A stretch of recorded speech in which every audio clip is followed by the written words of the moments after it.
পানঘুসি নদীর তীরবর্তী উপকূলীয় বাগেরহাটের মোরেলগঞ্জ পৌরসভাটি ১৯৮৮ সালে প্রতিষ্ঠিতর পর সি গ্রেডের কার্যক্রম শুরু হয়। পরবর্তীতে ২০১৭ সালে এ গ্রেডে উন্নত হলেও শহরের সড়কগুলোতে পরিবর্তনের ছোঁয়া লাগেনি।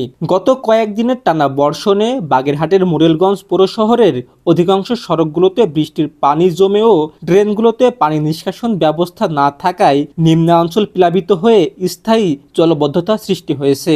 স্থানীয়দের দাবি, পৌরবাসীর দুর্যোগ লাঘবে দ্রুত পদক্ষেপ গ্রহণ। রাস্তাঘাট ভালো বানাইতে মোরেলগঞ্জ শান্তিতে থাকতে পারি।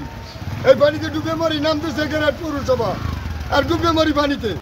এই যে রাস্তাঘাট তলায় যে বৃষ্টিপাত হলে যে এখানে ড্রেন নাই, পানি নেওয়ার কোনো কায়দা নাই, এখানে চলাচল সমস্যা, বাজারঘাট করতে আমরা পারতেছি না, আমাদের সমস্যা হইতেছে। অনেক দিন আগে হালান দেখেন, আপনাদের দেখেন আমাদের পায়ে ময়লা হয়, পানিটা থামিয়ে রাখে, রাস্তাঘাট চলতে পারেন, বাজারঘাট করতে পারেন, দোকানপাট মেলতে পারি না। দেখেন অবস্থা দেখেন আপনাদের রাস্তা বহুদিন এখানে হালান রয়েছে, বহুদিন থেকে। এখানে পৌরসভা ঘোষণা হয়েছে ১৯৯৮ সালে।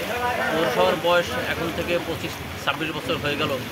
এই দীর্ঘ সময়ে একটানা মেয়র ছিলেন আওয়ামী লীগের জনাব এস এম মনিরুল হক তালুকদার, কিন্তু মোরেলগঞ্জ পৌরসভায় একটি সড়ক নেই, একটি ড্রেন নেই জনজীবনে কোনো মানবিক সেবা নেই, কোনো পৌরবাসীর জন্য কোনো সেবা নিশ্চিত করতে পারেননি তিনি। গাড়িগুলো চালাইতে পারি না, রাস্তাঘাট একটু বৃষ্টি হইলে পানিতে ভরে যায়, একটা ড্রেন বা কিছু ব্যবস্থা করা উচিত, রাস্তাটা ভালো করা উচিত। আমরা তো গাড়ি চালাইতে পারি না ভালোভাবে, এই যে গাড়িগুলো ভাঙে চুরে যায়, আমাদের ২ দিন পর কাজ করে যায় গাড়িতে।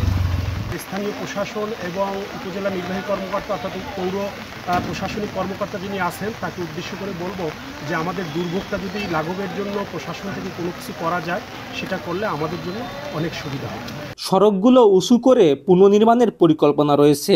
অচিরেই কয়েকটি রাস্তার কাজ শুরু হবে বলে জানান উপজেলা নির্বাহী অফিসার। আসলে এটা একটি প্রত্যন্ত এলাকা এবং উপকূলীয় এলাকা হওয়ায় এখানে যে সুযোগ সুবিধা পৌরসভার, রাস্তাঘাট, ড্রেনেজ ব্যবস্থা, পানির যে ব্যবস্থা, সুব্যবস্থা, এটা আসলে নাজুক অবস্থায় আছে দীর্ঘদিন ধরে, এবং এখানে বর্তমানে জলবদ্ধতা সহ বেশ কিছু সমস্যা আছে, কিন্তু এটা আসলে একদিনে বা খুব স্বল্প সময়ে সমাধান করা সম্ভব নয়।